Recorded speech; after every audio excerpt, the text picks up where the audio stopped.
दबंग का मतलब ये भी होता है कि आत्मसम्मान से रहने वाला, किसी के दबाव में काम न करने वाला, बिल्कुल अपने सम्मान के लिए, अपने लोगों के सम्मान के हक के लिए लड़ने वाला, जी। उसको भी दबंग कहा जाता है। वसूलों पर आँच आए तो टकराना जरूरी है, वसूलों पर आँच आए तो टकराना जरूरी है, जो जिंदा हो तो फिर जिंदा नजर आना जरूरी है। नमस्कार दोस्तों, स्वागत है आपका हमारे यूट्यूब चैनल अवध लाइव में। मैं हूं आपका दोस्त और होस्ट आशुतोष तिवारी। दोस्तों, आज का वीडियो बहुत ही खास है। आज हमारे साथ कांग्रेस पार्टी के हरनटीनगंज ब्लॉक के अध्यक्ष श्री विनोद यादव जी हैं, जो कि हरनटीनगंज द्वितीय से जिला पंचायत पद के प्रत्याशी भी हैं और काफ़ी सालों से सामाजिक कार्यों में काफ़ी रुचि दिखाते हैं और क्षेत्र की जनता इनको काफ़ी ज़्यादा पसंद भी करती है। तो दोस्तों, आज हम इनसे कुछ तीखे सवाल भी पूछने वाले हैं, तो चलिए मैं आपको मुलाकात करवाता हूँ। नमस्कार सर, बहुत बहुत स्वागत है हमारे यूट्यूब चैनल में। सबसे पहले दर्शकों के लिए एक छोटा सा परिचय दे दीजिए।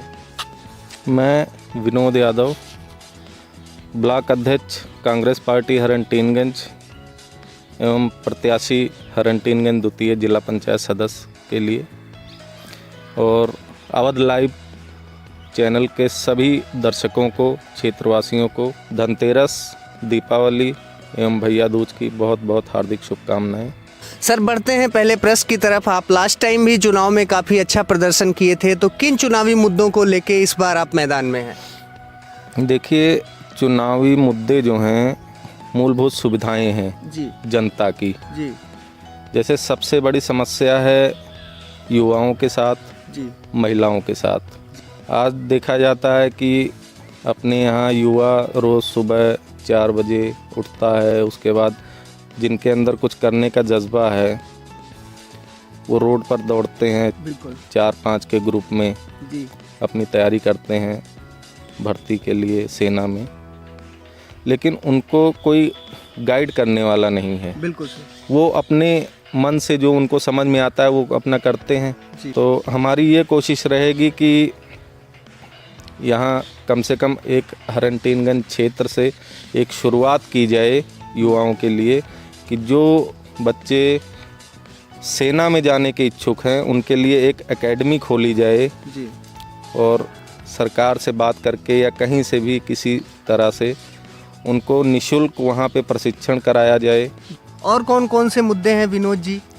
देखिए, सबसे बड़ी चीज़ है यहाँ पे महिलाओं के लिए जी कोई बात ही नहीं करता है, बिल्कुल जो है पुरुषों के लिए है। बिल्कुल महिलाओं के क्षेत्र में कोई बात नहीं करता।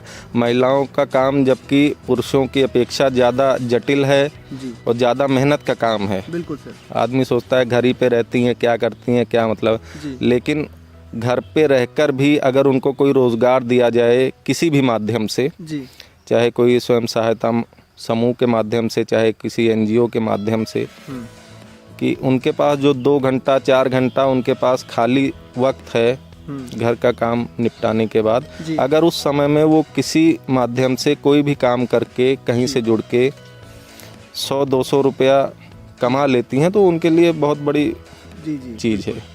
विनोद जी, बात करें तो हरनटीनगंज द्वितीय से जो है आप चुनावी मैदान में हैं, जहां पे शिक्षा की, स्वास्थ्य की और सड़कों की जो स्थिति है काफ़ी खस्ता हाल है, तो क्या आप भविष्य में इसके ऊपर भी फोकस करने वाले हैं? जी बिल्कुल किया जाएगा, क्योंकि ये मूलभूत सुविधाएं हैं। जी जी बिल्कुल। आजकल सड़कें बनती हैं 6 महीने में, फिर उनको रिपेयर करना पड़ता है जी। क्या कारण है? जी। या तो उनकी गुणवत्ता नहीं सही है, या तो उनका कोई बैकअप करने वाला नहीं है, कोई देखने वाला नहीं है कैसी बन रही है, कौन बना रहा है, कोई मतलब ही नहीं है। जी जी बिल्कुल।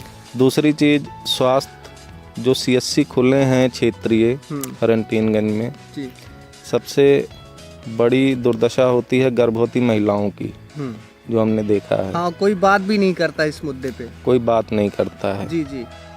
वहाँ पे सिर्फ एक दाई और एक जो नर्स होती है उसके भरोसे पूरा CSC चलता है, कोई डॉक्टर नहीं बैठता है। जो गरीब होगा वही CSC जाएगा जी अपनी बीवी को लेके जी। जिसके पास धन है, हर चीज़ से संपन्न हुआ, पहले ही प्राइवेट हॉस्पिटल में जाएगा। वो जाएगा क्यों वहाँ? तो शोषण तो गरीब आदमी का ही हो रहा है ना। बिल्कुल। विनोद जी, अभी आप काफ़ी युवा हैं, चूँकि आपका कोई जो है राजनीतिक बैकग्राउंड भी नहीं है, राजनीति में आपका कोई ऐसा गॉडफादर भी नहीं है, तो आपको राजनीति में आने की प्रेरणा कहाँ से मिली? देखिए, जब आदमी हर जगह से निराश हो जाता है तो एक ही उसके पास रास्ता दिखता है कि सिस्टम। बिल्कुल। ठीक है ना। कुछ लोगों का काम होता है कि राजनीति के जरिए सिस्टम में घुसो और जो लोग कर रहे हैं उसी टाइप से अपना आगे चलो। बिल्कुल। लेकिन मेरा जो मकसद है वो सिस्टम को सुधारना है। मैं जानता हूँ अकेला चना भार नहीं फोड़ सकता है, लेकिन एक शुरुआत की जा सकती है। जी बिल्कुल। ठीक है ना। हो सकता है मेरे जैसा कोई और मिल जाए मुझे, और कोई मिल जाए, और कोई मिल जाए जी। तो ऐसे एक टीम बन जाएगी जब लोगों की जी। कि स्वच्छ राजनीति करने वाले। जी बिल्कुल।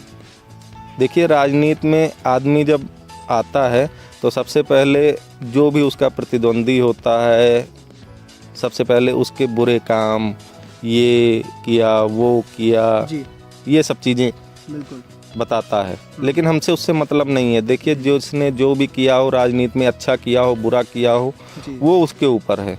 लेकिन हमें क्या करना है, मैं उस चीज़ की बात करना चाहता हूँ। विनोद जी, आपके ऊपर काफ़ी दबंग छवि होने का भी आरोप लगता है और लोग कहते हैं विनोद जी जब गुस्से में होते हैं किसी की बात नहीं सुनते हैं, तो आप इस आरोप पर क्या कहना चाहेंगे? देखिए, आरोप तो प्रधानमंत्री जी के भी ऊपर लगता है जी। ठीक है ना। उनको भी लोग बुरा भला कहते हैं, तो लोगों का काम है ऐसी बातें करना। जी। बाकी जो दबंग एक शब्द है, लोगों के मन में उसकी परिभाषा जो है वो गलत है। जी। दबंग का मतलब ये नहीं है कि गलत करने वाला। जी। दबंग का मतलब ये भी होता है कि आत्मसम्मान से रहने वाला, किसी के दबाव में काम न करने वाला, बिल्कुल।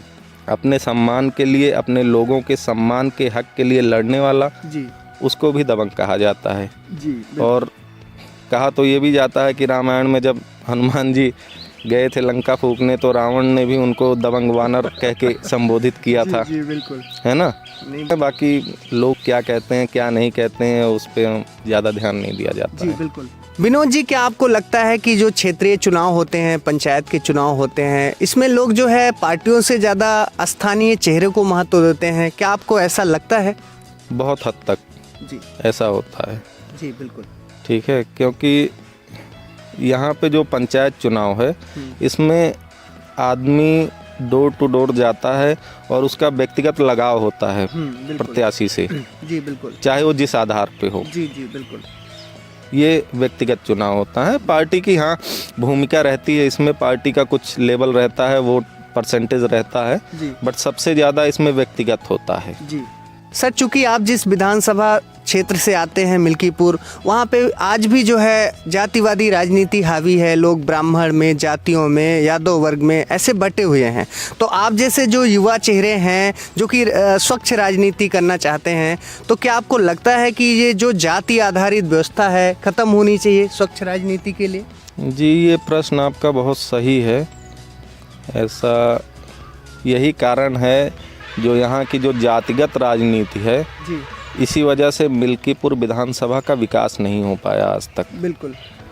और ना यहाँ पे कोई अच्छे काम हो पाए जी आज़ादी के बाद से। जी। रोड वगैरह जो बनी हैं वो तो जान लीजिए मूलभूत सुविधाएं हैं, हर जगह होता है उतना। जी। सरकार का काम है, करेगी। बिल्कुल। लेकिन क्षेत्र को किसी दिशा में अगर कहा जाए कि नहीं मिल्कीपुर का नाम होता है किसी चीज़ में, तो नहीं है। और जातिगत ऐसी चीज़ें हैं ना भैया कि जैसे थोड़ी देर के लिए मान लीजिए मैं यादव हूँ, आप ब्राह्मण हैं, जी, जी। मेरा आपका कोई व्यक्तिगत विवाद है, मेरा आपका झगड़ा हुआ, जी। तो लोग जो राजनीतिक लोग हैं, जी। ठीक है ना, जो एक कम्युनिटी को अपनी तरफ खींचना चाहते हैं, वो हमारे आपके व्यक्तिगत झगड़े को वो जातिगत झगड़ा बना देते मतलब हैं। अपनी रोटियां सेकते हैं। अपनी रोटियां सेकते हैं। जी बिल्कुल। ठीक है। जी। बाकी जैसे कुछ आरोप लगते हैं कि कुछ लोग सामंतवादी सोच के होते हैं, एक किसी कास्ट पे लगाया जाता है इस चीज़ को कि ये कास्ट वाले हैं तो ये सामंतवादी हैं। ऐसा कुछ नहीं है। जी।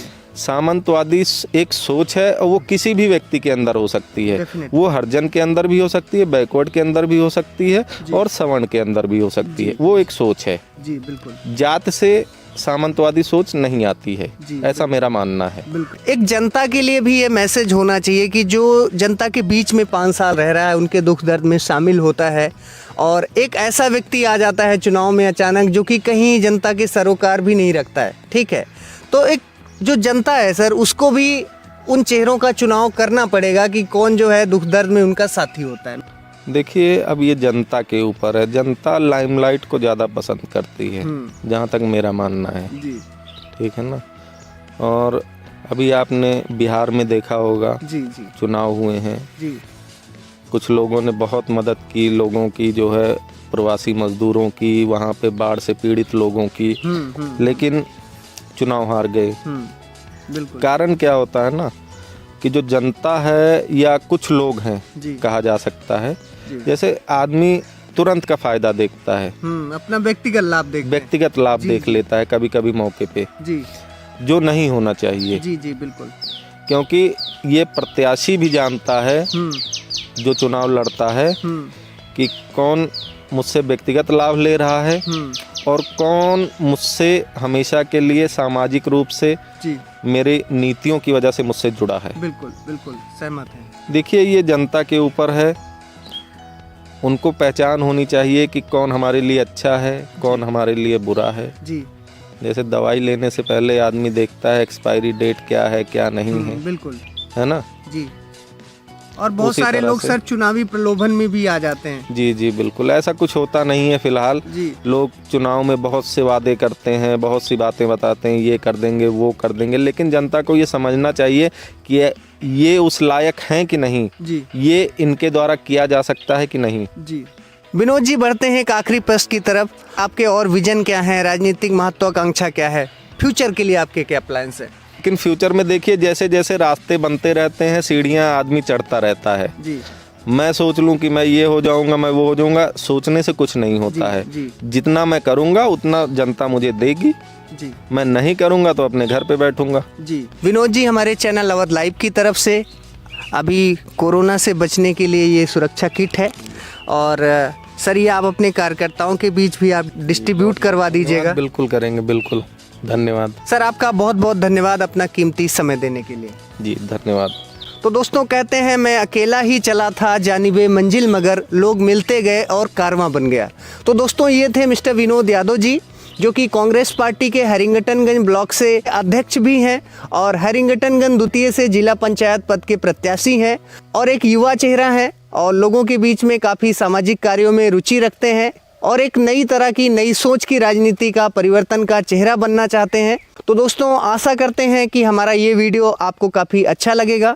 अगर आपको ये वीडियो अच्छा लगा तो ज़्यादा से ज़्यादा लाइक करें, अपने दोस्तों के साथ शेयर करें, और अगर आप हमारे चैनल पर नए हैं तो ज़्यादा से ज़्यादा सब्सक्राइब करें। अब हमको इजाज़त दीजिए दोस्तों, मिलते हैं एक नई वीडियो में नई स्टोरी के साथ। तब तक के लिए नमस्कार, जय हिंद, अपना ख्याल रखिएगा।